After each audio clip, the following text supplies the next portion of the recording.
Hello everybody, we are going live today with Michali for our weekly Tuesday asking a question on the forum, and we answer it live in 7-ish minutes. We're just going to wait for some of you to join. Hi Michali. Okay, let's join you. Let's add you.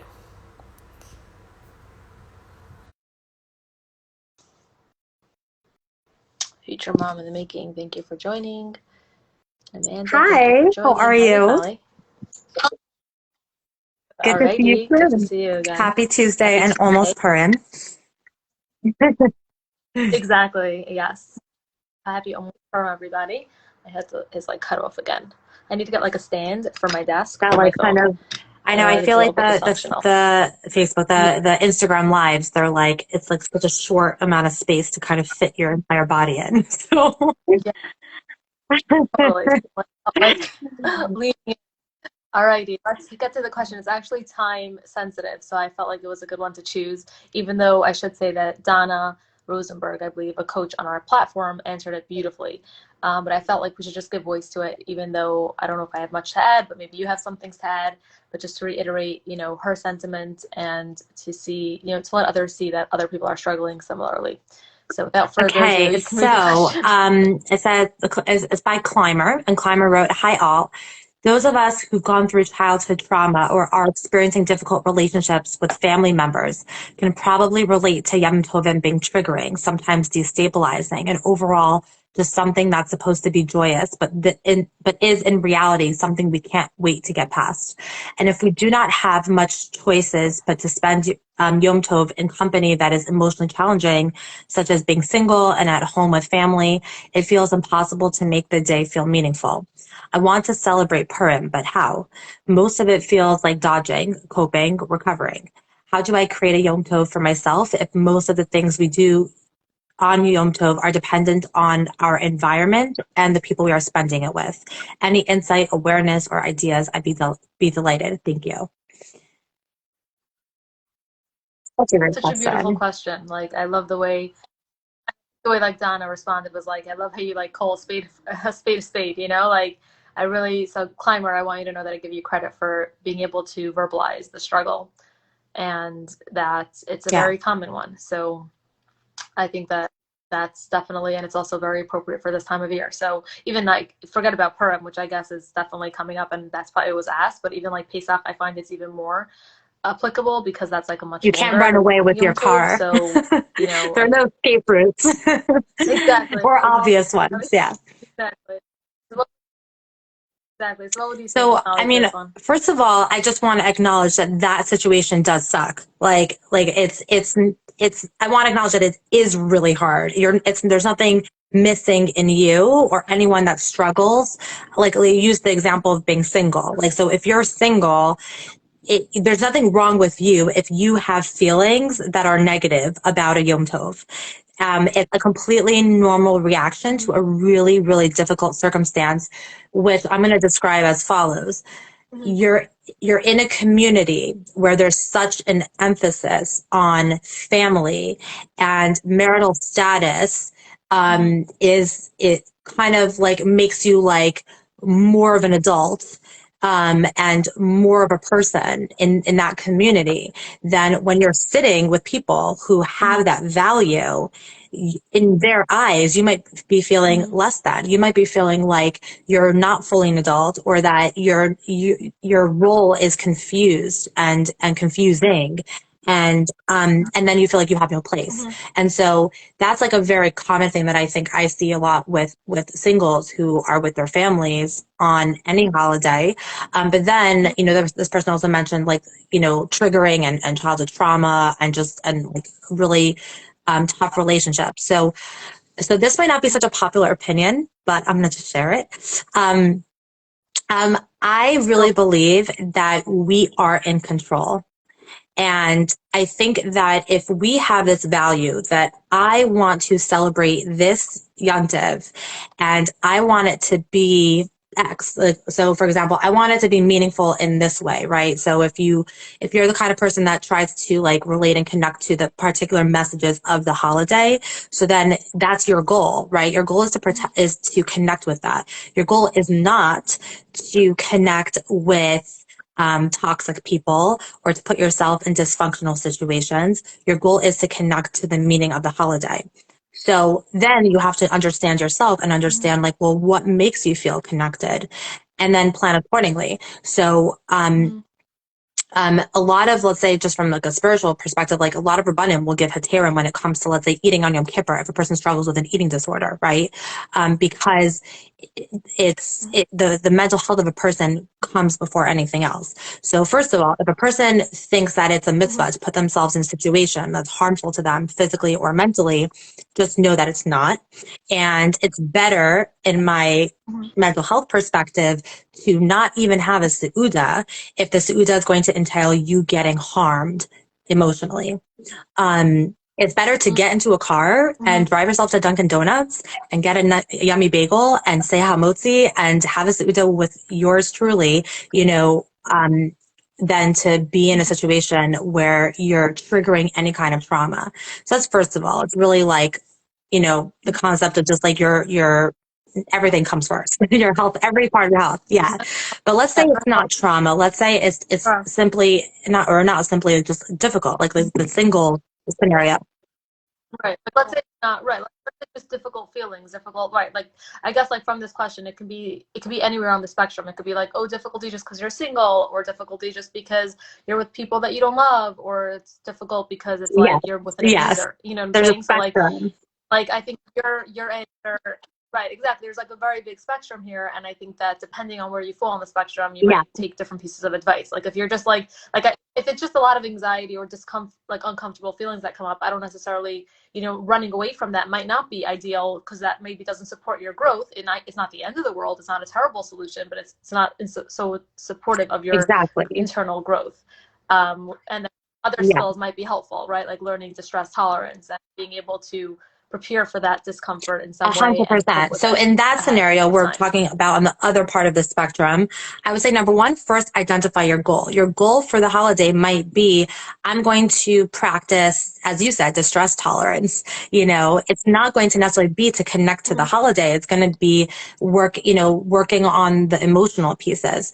I like to also say that holidays are like the growth is like a spiral, like the whole concept of like, why is like the calendar, cyclical, and why do we're like kind of like growing in the same ways over and over again every year, right? Based on whatever the message of the holiday is. So like, it feels like we're going in circles, but really we're supposed to think of it as like a spiral, right? Where we're spiraling up, and every year we're learning more and more, and we're growing more and more in any given area. So I think if like your goal is to grow mentally and emotionally, then you're going to frame the entire experience very differently. You're going to want to identify your boundaries. You're going to want to identify your escape routes. Like where can I go if I need to kind of recalibrate and give myself, take a breather and give myself what I need. Identify what it is that you need. And also don't forget about like the simple stuff, like making sure to feed yourself. So many people wait until the seuda to eat for the first time, and they're munching on like junk food in the shafmanos, but then they didn't give their bodies any nutrition. So definitely enjoy the chocolate and the shafmanos. I mean, I'd be devastated if you didn't. But on top of that, make sure to actually eat breakfast that day. There's so much that needs to get done. Yeah, but prioritize your health. You can't be emotionally healthy if you're not physically healthy, because your body's gonna be screaming, "Take care of me." Um, so, I think that that's really important. Someone's writing here. What about being around excessive alcohol for those working on their recovery? It's so hard to avoid around Purim. A person can feel like they're missing out. 100%. I think don't, put yourself in those situations if you feel like you're not emotionally ready, and to surround yourself with like-minded people. I've met so many inspiring people who made their own seudas as singles, and who really made a seuda that was based on their values and what they're looking for, where they felt like they were valuing and prioritizing their mental and physical health. So I think especially if someone's struggling with alcoholism, which is a biggie, especially on Purim, to be triggered with that, I think it's really important that you prioritize your recovery and your mental health. And that means distancing yourself from situations that might derail your progress, and getting a lot of support, surrounding yourself with people Mhm. that aren't going to, um, push you to hurt yourself, and they're going to be people that like really celebrate your strength and your recovery. I think that going back to like, let's say being single and being with family, I think there's a couple options. One is to be with other singles instead of the family, or to limit the amount of time that you are with family, and to cut conversations short when you're in the kind of conversation where you're feeling the person is saying things that make you feel less than, even if it's unintentional. Like, you don't have to be mad at them if you understand it's unintentional, but at the same time, that doesn't mean that you have to continue putting yourself in that situation, right? So if someone even says something like Mhm. "immersion by you" at a perm suda because you're holding your sibling's kid, right? And that's hurting, and that does not feel good. You can always say thanks, and then recognize that you're hurting and give yourself a break. Yeah, drop the kid, Drop the throw the kid. kid to them, and be like, well, now Drop this is your the responsibility. Yeah, but you can very politely say thanks. And there's no mitzvah to say amen.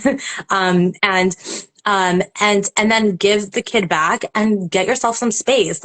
Like nurture yourself, have compassion for yourself, and constantly talk to yourself, not in a creepy way, throughout the day, and say like, this is hard. Like, acknowledge that it's hard, and make sure that you're being extra kind to yourself. And also, I would add, the last thing I'm going to add is like the day before. So like tomorrow and on Friday, make sure that you're like extra kind to yourself. Like, you know, book yourself a massage, a or lot of go for a Yep. run, or like get yourself an extra Starbucks, or whatever it is that like kind of makes you feel a little bit pampered. Do that, because you might be feeling more raw and more vulnerable, and make sure that at least you are giving yourself the message that you do matter and you are important, even if other people are not treating you that way. Yeah. We're not sensitive to that. Totally. I love it. Everything you said. I want to echo all the sentiments, specifically the idea that like you can choose a goal for yourself for the holiday, right? Like for Purim. I think like that was like what you were sharing. And I think that's so empowering because it's like, what Yes. is my goal for this Purim?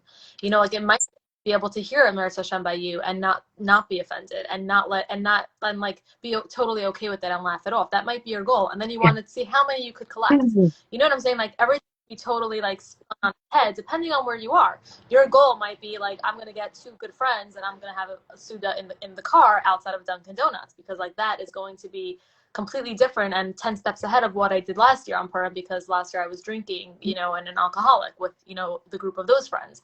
So like your goal can look completely different and probably should look different than most of the people in your surroundings, if you're in this type of situation, and that's totally okay.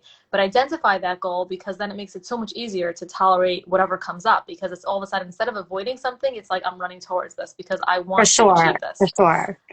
So I think that that's like really a good spin on things, and your goal might be spirituality, and it could also have nothing to do with spirituality, and that's okay too. Like whatever it is, like that makes your mental health in a healthier place, and your emotional health, and also to recognize that you might feel, somewhat regressed or more raw or more vulnerable, whatever it is, and that's okay too. Like these type of times can take a lot out of people, and that's okay. And that doesn't mean that you did something wrong if it sets you back in some way, even if it's just a feeling or emotionally weaker. That's okay too. And like that, to your point of like, make sure that your Wednesday and your Yeah. Friday are nurturing and that you're giving yourself as much healthy as you can, and even extend that Exactly. as As long long as as you you're need. Like feeling the you don't need. have to only give Yeah, exactly.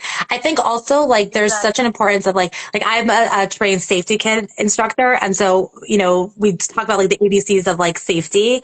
And B is bring a buddy. Yeah. And I think that when it comes to emotional safety, it's so incredibly helpful, and it can transform an experience when you bring a buddy. So if you're able to identify a Mm. friend who's in the same boat as you, or if you're going to your parents' house and one of your parents like gets you and you feel like they're in your corner, speak to them beforehand, or siblings, speak to Or them a beforehand sibling. and say, hey, look, this is going to be really tough for me, and like there's going to be times where I'm going to need breaks and I'm losing my mind, so I'm going to need you to like really be there for me. Are you able to? Are you available?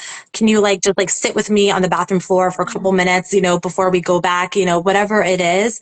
It makes such a huge difference, like when you Yeah. just know that you have your buddy.